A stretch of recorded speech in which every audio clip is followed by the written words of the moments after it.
Moi, c'est vraiment une question.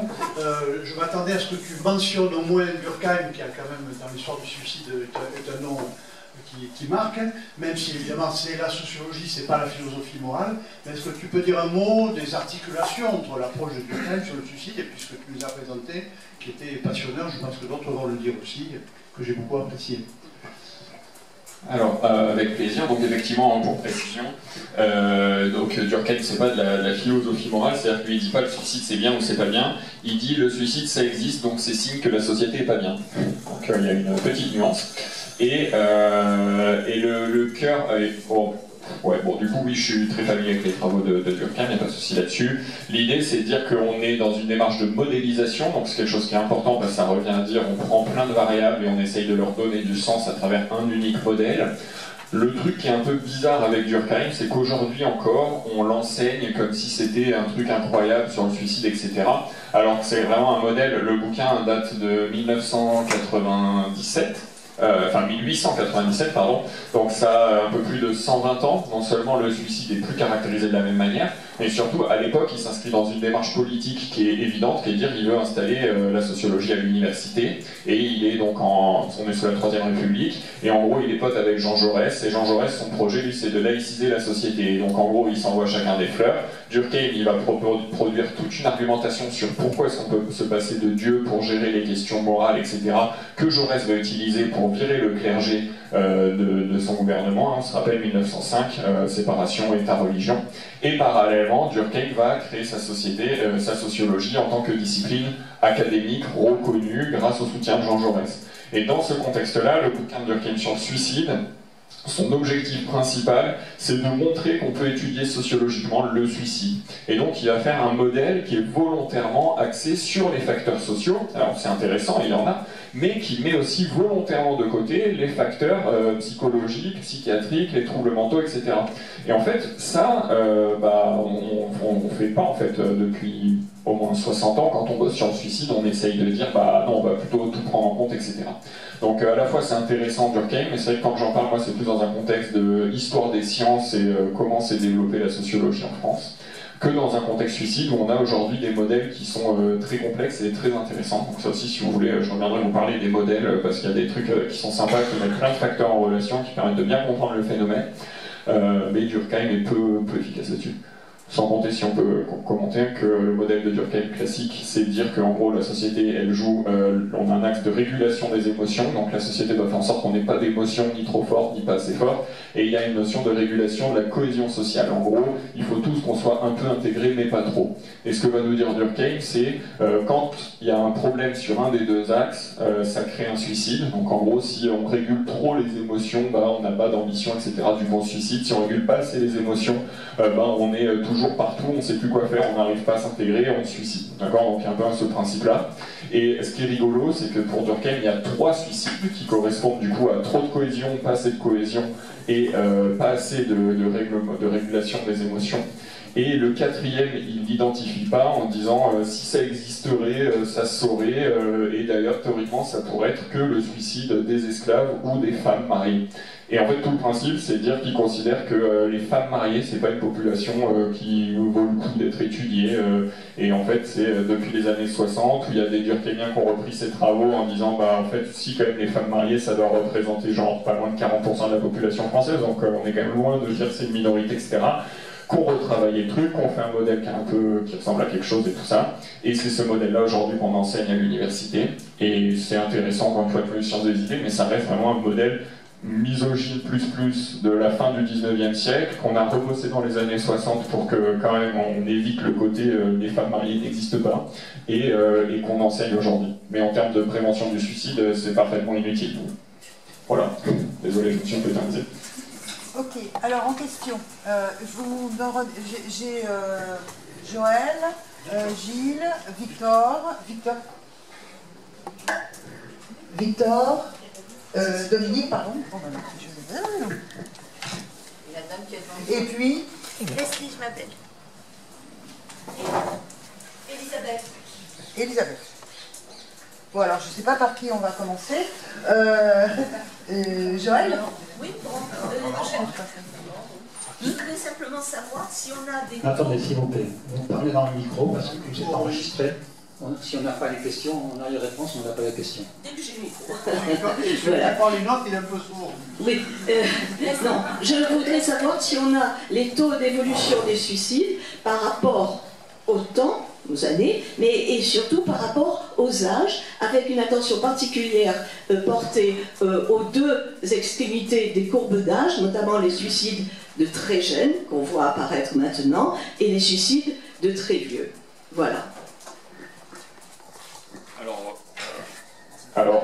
Alors, les données, oui, on les a. On les a pas sur tous les pays du monde, mais clairement en Union Européenne, on les a parce que voilà, on tient un état civil. Pour information, en France, on est un des pays les plus anciens au monde à avoir un état civil fonctionnel. Et sur les questions du suicide, le graphe continu, le plus continu qu'on puisse avoir, c'est en France. On a les données non-stop depuis 1827 jusqu'à nos jours. Donc c'est voilà, bravo les statisticiens français de l'époque. Et du coup, la question de l'âge du suicide. Alors, en gros, le principe, c'est de dire que plus on est vieux, plus on se tue. Ça, c'est un principe général, universel et atemporel. On le retrouve dans toutes les époques, dans tous les pays du monde. C'est un principe aussi qui s'explique sans trop de difficulté. Parce que plus on est jeune, plus on a d'opportunités, plus on a un corps qui fonctionne bien, moins on a de maladies qui font mal, etc. Et plus on est vieux, plus on accumule un certain nombre de vulnérabilités, etc., etc. Et plus aussi on se retrouve dans des situations où en fait tout notre entourage social est déjà mort et que nous on a la vie derrière nous et voilà. Donc ça c'est l'idée de base et depuis une quinzaine d'années à peu près, on est en train d'observer une inversion de la tendance. Alors ça ne veut pas dire qu'aujourd'hui les jeunes se suicident plus que les vieux, mais ça veut dire qu'on constate depuis 15-20 ans que les jeunes se suicident de plus en plus et que les vieux se suicident de moins en moins. Concernant les vieux qui se suicident de moins en moins, c'est plutôt bon signe, et ça s'explique sans trop de difficulté parce qu'on a un certain nombre de dispositifs à l'échelle nationale ou européenne qui améliorent l'accompagnement des plus âgés. Typiquement, on a l'espérance de vie qui s'allonge, on a un suivi médical qui est de plus en plus efficace avec le développement d'accompagnement à domicile, etc. Et on a aussi un certain nombre d'initiatives qui visent à lutter contre l'isolement des plus âgés, etc. Donc là-dessus, on est plutôt bien. En revanche, la métrique qui fait vraiment très très peur, c'est celle de les jeunes se tuent de plus en plus. Parce que ici, pour le coup, on a vraiment tendance à dire que une personne jeune, non seulement elle n'est pas exposée aux mêmes vulnérabilités qu'une personne âgée, a priori il n'y a pas de maladie exceptionnellement handicapante, en tout cas pas au point que ça ressort dans les stats nationales, il y a toute une vie devant soi, on peut avoir de l'ambition, etc. Et ça, ça s'explique aussi sociologiquement. Et l'idée, en gros, c'est de dire que depuis une trentaine d'années, les conditions de vie des jeunes sont de plus en plus dures et que ça commence à se sentir vraiment. Par exemple, et je pense que c'est une illustration qui marche assez bien, en France, on a des minima sociaux pour toutes les tranches d'âge, sauf pour les 18-25 ans, qui est le moment où on bascule des aides pour les mineurs au RSA, qui est accessible qu'à partir de 25 ans. Et l'idée, en fait, c'est que globalement, on a des politiques publiques qui ont délaissé les plus jeunes, qui fait qu'on a aujourd'hui des jeunes qui sont dans des situations de précarité exceptionnelles. Typiquement, vous avez sûrement vu les files immenses qu'il y avait devant des banques alimentaires pendant le Covid, avec des étudiants, etc., qui avaient perdu leur emploi, qui s'étaient précarisés, etc. Et ça, c'est lié à une grande série de facteurs. Par exemple, un des plus gros pourvoyeurs d'emploi pour les jeunes aujourd'hui, ça a été des dispositifs comme Uber, qui reposent sur des systèmes de micro-entreprises qui font que si l'employé il a n'importe quel souci, il perd toute forme de salaire, il n'y a aucune sécurité derrière, etc. Et du coup, voilà, pour aller de l'histoire, c'est pas facile d'être jeune, ça se voit dans les stades du suicide, tout est cohérent, et malheureusement, on a du mal au niveau des pouvoirs publics à sortir du budget et à lancer des dispositifs efficaces. Typiquement, pendant le Covid, il a fallu attendre presque 1 an pour qu'on commence à avoir un soutien psychologique accessible, et aujourd'hui encore, on a le droit à 6 séances de psycho remboursées si on fait la démarche, machin qui prend une plombe, etc.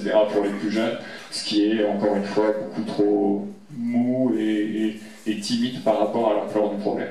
Par exemple, aujourd'hui, on estime qu'on est à 37% des étudiants qui ont des syndromes dépressifs, donc ça fait 1/3, donc c'est énorme en fait pour un trouble mental caractérisé, c'est juste too much. Voilà, pardon. Ici Bonjour, moi ma question c'était comment les pays qui pratiquent le suicide assisté gèrent la question des précaires et notamment et aussi à quelle place ils posent le curseur de la personne qui tient son verre tout seul. Est-ce que fournir une aide technique type une paille, c'est déjà aider? Est-ce que tenir le verre, si la personne déglutit elle-même, c'est déjà aider, etc. Parce que, effectivement, la majorité des personnes concernées ont des maladies neurodégénératives qui rendent à la fois précaires et invalides. Donc, en fait, est-ce que c'est vraiment utile aux bonnes personnes, ce truc-là? La réponse honnête, c'est je sais pas. Parce que moi, du coup, dans les travaux que j'ai pu constater, il y avait soit le parcours classique, et dans ce parcours classique, ces personnes-là sont invisibilisées, et on va plutôt mettre en avant les situations où ça s'est bien passé. Et du coup, les données que j'ai sur l'angoisse du fait qu'on ne puisse pas se tenir le verre, il y a plutôt d'études sociologiques réalisées auprès des proches, etc. Et dans ce cas, il ne ressortait pas qu'il y avait de solution particulière, juste une angoisse pour les proches. Donc je sais pas. Voilà, désolé pour l'absence de réponse. Du coup, il n'y a pas d'aide sociale, par exemple, pour la personne qui n'a pas 25 000 euros. Ça n'existe pas. À ma connaissance, non. Mais après, l'avantage, c'est qu'on est en Suisse. On est en Suisse. Pardon. Peut-être oui. Donc, je voudrais savoir dans quel cadre suicidaire rentrent les kamikazes actuels du passé des guerres, etc. Et accessoirement, quel serait, si c'est connu, le taux de réussite des prises en charge au niveau de la prévention suicidaire? Parce qu'on a des chiffres. Voilà. Alors, donc on a deux questions. La première, elle considère ce qu'on va appeler plus généralement les sacrifices, c'est-à-dire les personnes qui se tuent dans un objectif avoué, qui généralement va plutôt être social. Donc les kamikazes, c'est l'exemple japonais. Pour information, du coup, kamikaze, ça veut dire le dieu de la tempête, et l'idée c'est que dans la tradition japonaise, au XIIIe siècle, ils ont évité une invasion mongole parce qu'il y a une tempête qui s'est levée, qui a coulé tous les navires d'invasion. Et du coup, c'est une notion qui est ressortie chez eux comme étant un peu l'idée de dire, je sais pas, on est en situation critique et il nous faut une solution. Et c'est cette solution qu'ils ont trouvée pendant la Seconde Guerre mondiale pour se sortir de cette situation critique. Bon, finalement, ça leur a pas réussi, hein, mais à l'époque, c'était un peu l'idée. Au niveau suicide, grosso modo, on a plusieurs postures. La posture médicale actuelle, c'est de dire en fait, on s'en préoccupe pas, parce que le sacrifice n'est pas une maladie, et donc ça n'a pas sa place à l'hôpital. Donc voilà, si quelqu'un vient nous voir en disant qu'il va pas venir en soin, s'il y a un gars qui se fait sauter avec une revendication X ou Y, à la rigueur, c'est pas un problème médical. Donc voilà. Au niveau philosophique, en revanche, on va souvent retrouver la question, et là, ça va plutôt être des conflits de chapelle. Par exemple, pour Durkheim, le sacrifice, c'est une forme de suicide, parce que c'est la forme de suicide par excellence quand on a trop de cohésion sociale, quand la société a pris le pas sur l'individu. Mais pour Maurice Holbach, qui arrive en 1930 et qui est un autre sociologue du suicide, en fait, il va explicitement enlever le suicide de ses travaux, le sacrifice de ses travaux sur le suicide, parce que contrairement à Durkheim, qui essaye de démontrer que la société moderne est compliquée, etc., Holbach, il veut montrer que ce qui est compliqué, en fait, c'est la complexité de la société. Et du coup, ça n'intéresse pas d'avoir des situations où on a le social qui a toute cette emprise.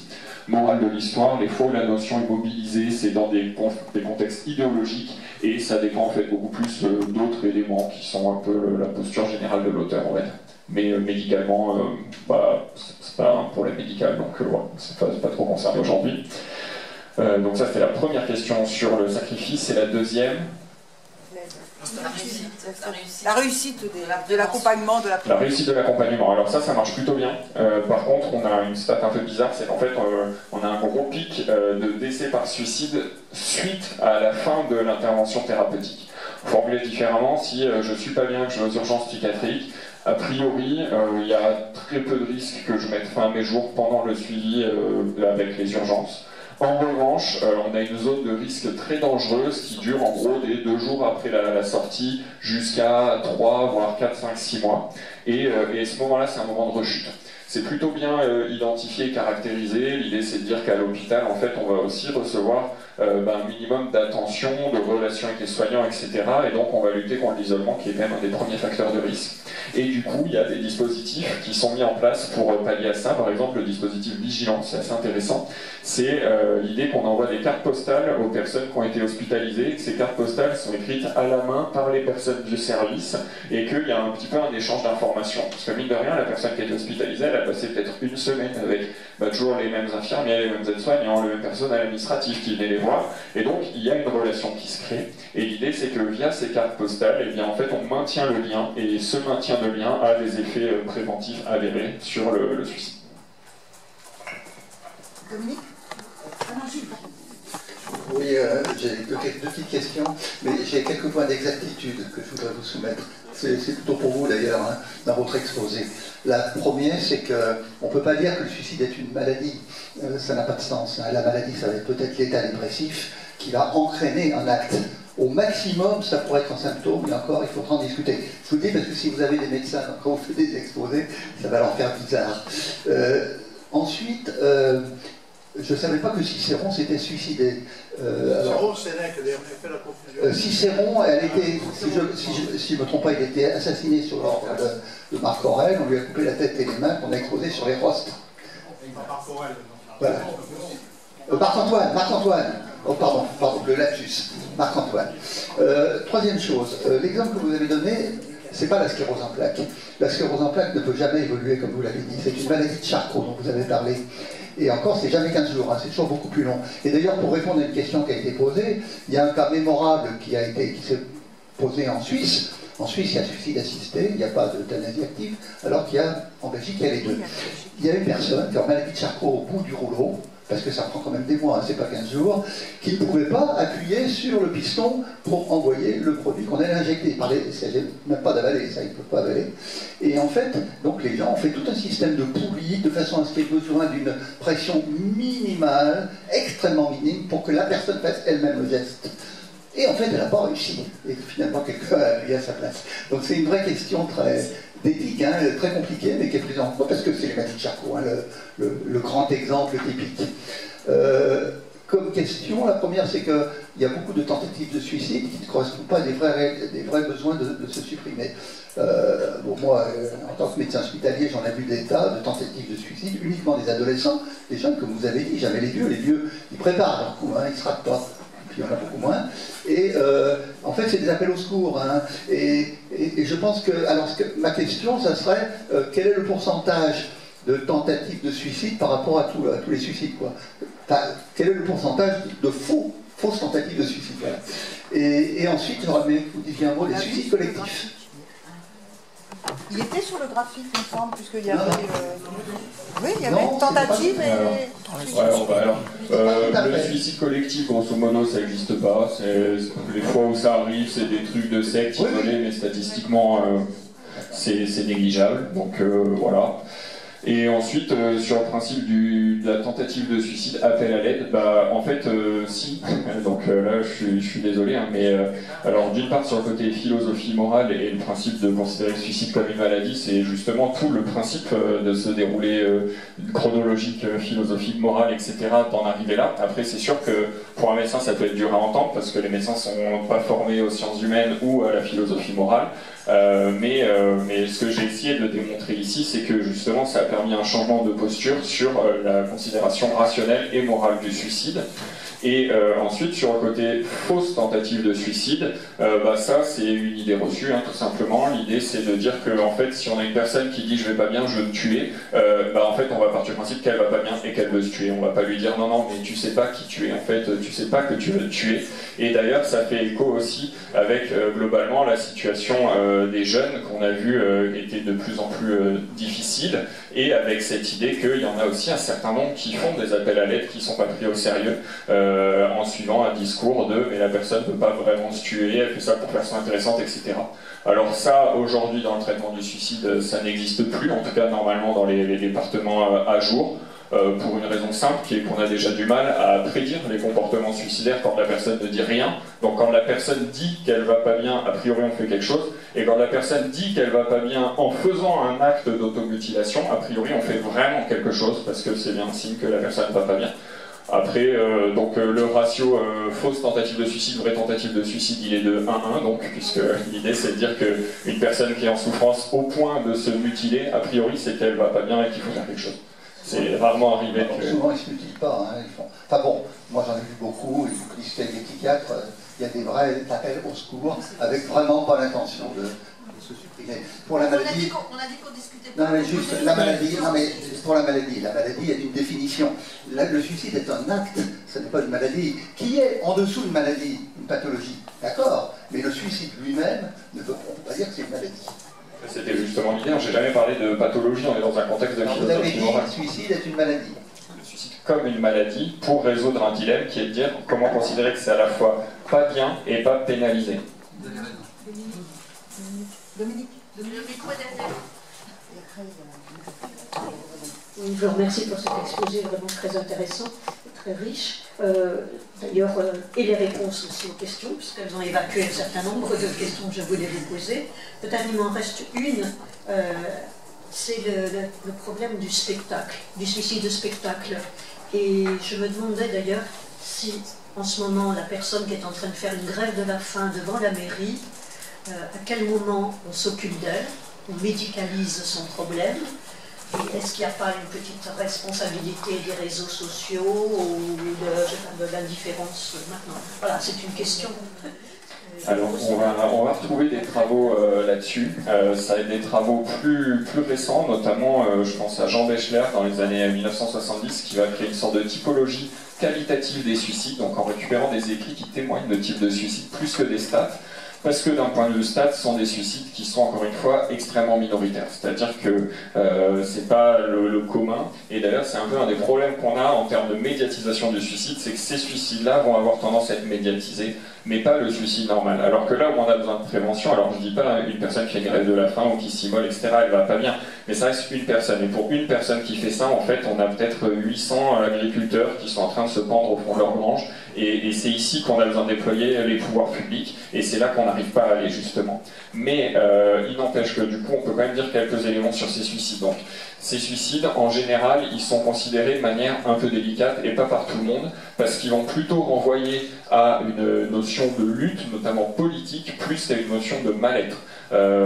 Les deux sont généralement associés. On pense par exemple à l'étudiant qui s'était immolé devant le Crous en 2017, je crois 2018, je sais plus, où effectivement c'est un mal-être, mais qui va en tout cas être interprété comme les conséquences d'une forme de maltraitance institutionnelle, etc. Et donc l'idée de fond ici, en tout cas des travaux, c'est des travaux qui abordent ça, c'est qu'en fait c'est plus des questions qui sont intéressantes à questionner d'un point de vue politique ou sociologique que d'un point de vue santé publique, parce que c'est des gens qu'on pourrait prendre en charge, mais si demain on envoie des psychiatres interner de force la personne qui fait sa grève de la faim, ça va pas forcément, enfin on sait pas trop si ça va régler la question, parce que le problème c'est pas une question de dire que la personne va peut-être mourir. Le problème, c'est de dire que cette personne lutte pour quelque chose, n'arrive pas à être entendue, on a une rupture du discours, et donc la question, c'est de dire comment recréer du lien entre le politique et l'humain et le citoyen, etc. Et typiquement, l'exemple que je trouve intéressant, c'est que dans les travaux qualitatifs sur le suicide, on nous raconte des pratiques de suicide ritualisées qu'on va trouver dans certaines sociétés non occidentalisées. Et par exemple, il y a un peuple d'Afrique, dont j'ai plus le nom, mais je pourrais vous le retrouver après si ça vous intéresse, où il y a la notion qu'on peut se suicider à la porte d'eux. Donc en gros, le principe, c'est de dire que je peux me suicider en nommant quelqu'un.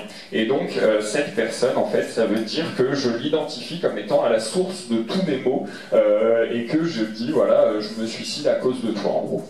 Sauf que c'est juridiquement acté dans ce peuple que lorsqu'il y a ça, la personne qui a été nommée doit des réparations à la famille de la personne qui s'est suicidée, mais à une hauteur qui est démesurée. Et ce qui se passe concrètement, c'est que la personne qui a été nommée finit généralement par se suicider à son tour pour laver l'affront, on va dire, auprès de la famille du premier décédé.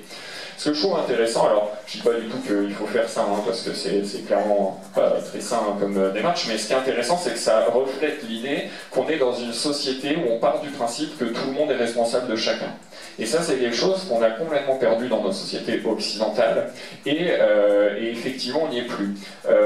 Par exemple, on a en 2017 une institutrice de Lille, je crois, qui était directrice d'une école maternelle, qui s'est suicidée en écrivant une lettre très complète et très détaillée, en expliquant en quoi le ministère de la Santé, de l'Éducation ne fournissait plus les moyens d'effectuer son travail correctement, qu'elle était systématiquement confrontée, etc. des choses, et elle s'est suicidée. Donc clairement, on aurait appelé ça dans ce peuple un suicide suicide à la figure d'eux, et en fait, il ne s'est rien passé en face, parce qu'il n'y a aucune forme de conséquence pour qui que ce soit, et surtout pour les dirigeants.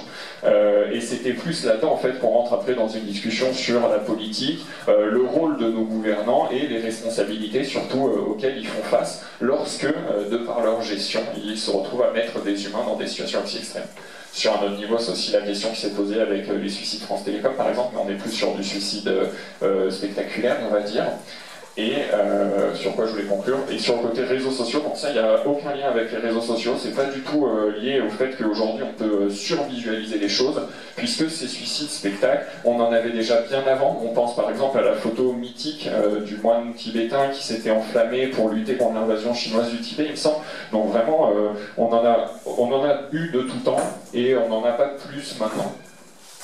Et le principe de non-assistance à personne en danger? Là, c'est du juridique compliqué. Je saurais pas trop dire, parce qu'après, il y a aussi le principe que, en gros, si la personne elle est engagée là-dedans, typiquement la personne qui s'immole, je pense qu'on a une obligation d'intervenir. La personne qui fait une grève de la faim, ça voudrait dire qu'on serait aussi dans une dynamique de privation de liberté si on venait à l'assister. Donc on rentre dans... Voilà, je sais pas, à ce stade-là, je pense qu'il faut un juriste pour éclaircir les trucs. Mais moi, je peux pas continuer là-dessus. Alors, il y a encore 3 demandes. Il y a Elisabeth, Clément et Leslie. Les juristes. Alors, bonjour. D'abord, je vous remercie vraiment pour cet exposé. J'ai fait des études de philosophie et je peux vous dire que si ma prof de philo vous avait fait un cours aussi vivant que le vôtre, j'aurais certainement retenu la philosophie beaucoup plus que ça n'a été le cas. Bon, ça c'est la première chose. Ma question, c'est, elle se place du point de vue de la justice. C'est-à-dire que le suicide, effectivement, c'est une action individuelle, mais qui peut ouvrir évidemment la voie à se poser la question d'un suicide masqué, d'un faux suicide, c'est-à-dire d'un meurtre.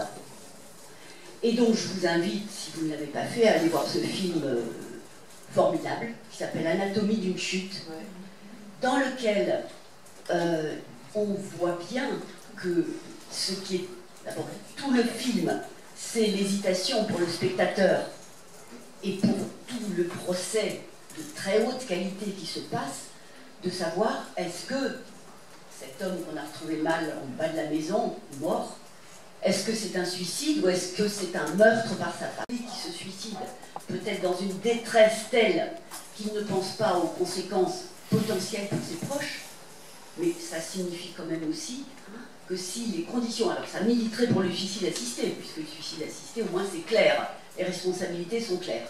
Mais sinon, effectivement, le suicide ouvre la voie à ce que quelqu'un soit accusé de votre meurtre. Voilà. Avez-vous une réflexion ? Alors, ouais, ici en fait on va basculer sur un problème qui va plutôt être de l'ordre du technique et de l'enquête, de dire comment on fait pour s'assurer que la personne s'est bien suicidée. Et bah, clairement il n'y a pas de réponse absolue, mais ça peut être intéressant de rappeler le processus, c'est-à-dire qu'est-ce qui se passe en France quand quelqu'un meurt. Et donc l'idée c'est qu'en fait on va avoir des morts qui vont être caractérisées et théoriquement, systématiquement validées par un médecin légiste. Et l'idée, c'est que s'il y a un doute sur l'origine de la mort, c'est-à-dire que ça relève d'un accident, par exemple, c'est pas une mort de vieillesse, c'est pas une mort liée à la maladie, il y a systématiquement une enquête qui est ouverte. C'est le fonctionnement en France. Et cette enquête, normalement, est menée par un enquêteur qualifié, etc., avec des services de police compétents avec lui, etc. Et c'est le cas systématiquement pour tous les suicides, puisqu'en tant que mort accidentelle, théoriquement, c'est censé ouvrir une enquête à chaque fois. Donc l'idée, c'est pas de dire que c'est impossible que ça arrive qu'on se trompe, mais le fond du propos, c'est de dire que, en tout cas, ce problème-là, c'est un problème qui est identifié et pour lequel on a un dispositif qui est mobilisé en fonction. Voilà. Après, encore une fois, je dis pas que ça marche à tous les coups, hein, mais je dis que voilà, ça, pour le coup, autant il y a des problèmes qui sont compliqués à gérer avec le suicide en termes de prédire quand est-ce que la personne qui va pas bien va se tuer, etc. Autant là, sur l'enquête, en général, c'est plus un projet de dire on envoie les enquêteurs, etc.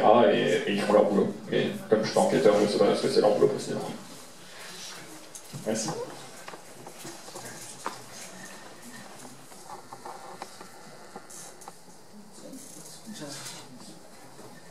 Bonjour. Moi j'ai une question à propos des réseaux sociaux, justement, parce qu'on l'a évoqué. Est-ce qu'il y a un lien qui a été établi entre les réseaux sociaux et du coup, par exemple, l'augmentation du taux de suicide chez les jeunes? Est-ce que les réseaux sociaux, c'est un facteur aggravant? Et si oui, en quoi ça peut aggraver? Alors, ici, je pense que c'est important de faire un avertissement sur le côté les réseaux sociaux ou globalement le téléphone ou le numérique.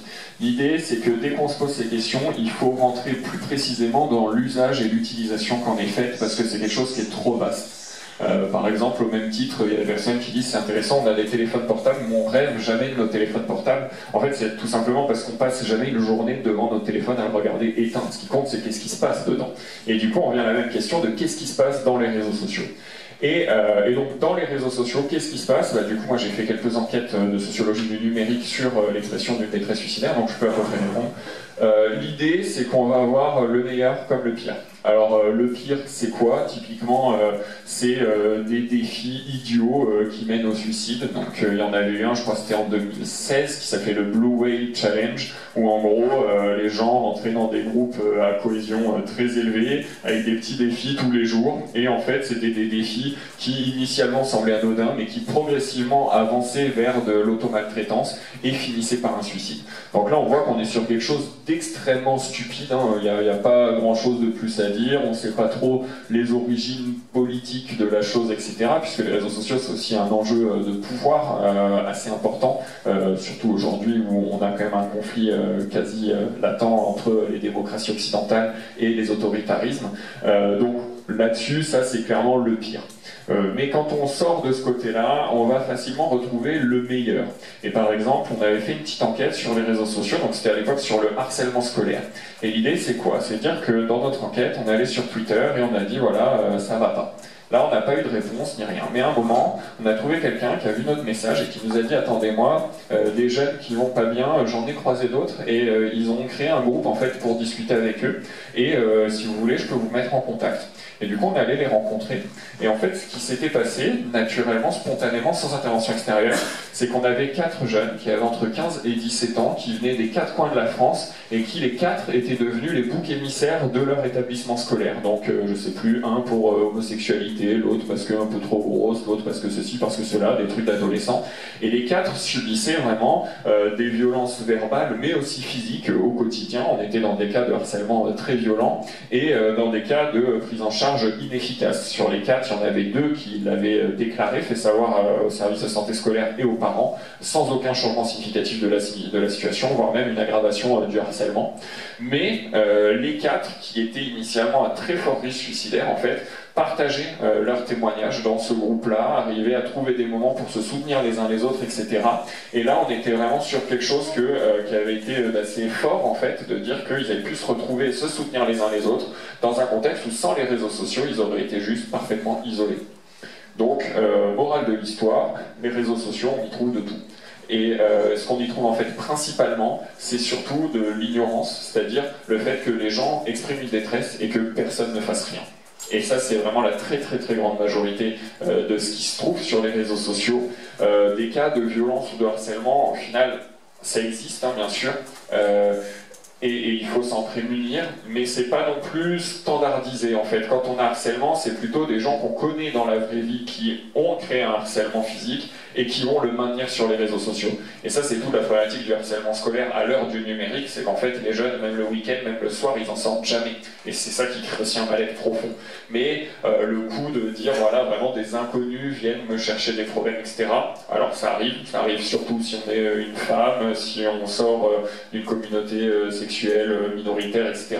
Mais il y a aussi du soutien, on va dire. Donc, il ne faut pas renier en bloc cette histoire-là, mais il faut avoir conscience que tout peut arriver.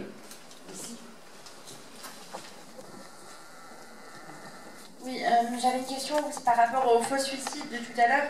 Enfin, je suis psychologue et j'ai vraiment ce souvenir de l'université où on nous a dit qu'il fallait surtout pas dire à un ado qui prenait 3 Doliprane que c'était pour de faux parce que ce qu'elle allait faire, c'est recommencer.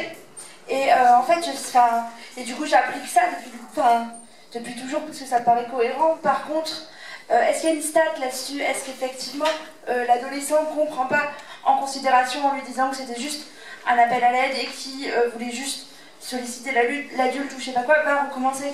effectivement. Alors, à ma connaissance, j'ai pas de stats ou de travaux là-dessus, assez simplement parce qu'en fait, dès lors qu'on a commencé à s'intéresser à cette question, il n'y a pas eu besoin de faire d'enquête et d'attendre 10 ans en disant bah si, regardez, en fait, cette personne qui disait qu'elle allait pas bien, elle allait vraiment pas bien. Juste assez naturellement, quand les gens se sont penchés sur la question, on dit quand même, là j'ai des gens qui me disent qu'ils vont pas bien, qui le disent de manière verbale ou comportementale, bah en fait je suis allé m'en occuper.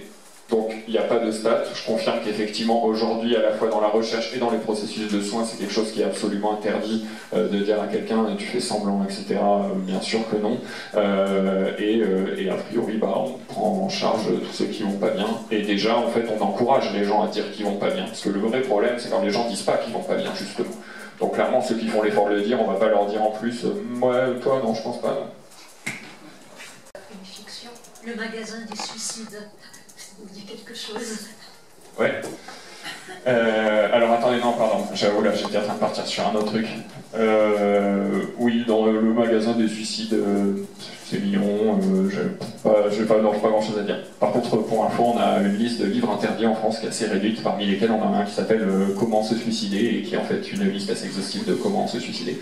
Et donc ça, on a une forme de censure, alors c'est très limité, il doit y avoir une vingtaine de bouquins dans cette liste, mais ça fait partie des essais qui ont été associés effectivement avec une hausse des comportements suicidaires, donc on s'est dit que c'était quand même assez con.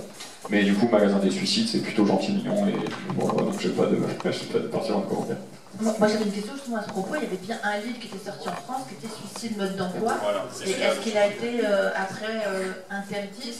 Historiquement c'était ouais, c'est celui-là dont je parlais, pardon, j'avais plus le titre. C'est interdit, il est interdit à la réédition, normalement on ne peut plus le trouver en bibliothèque. Est-ce que tout le monde a pu exprimer, poser sa question? Bon, on va donc terminer la séance. Merci beaucoup Florian. Peut-être qu'on a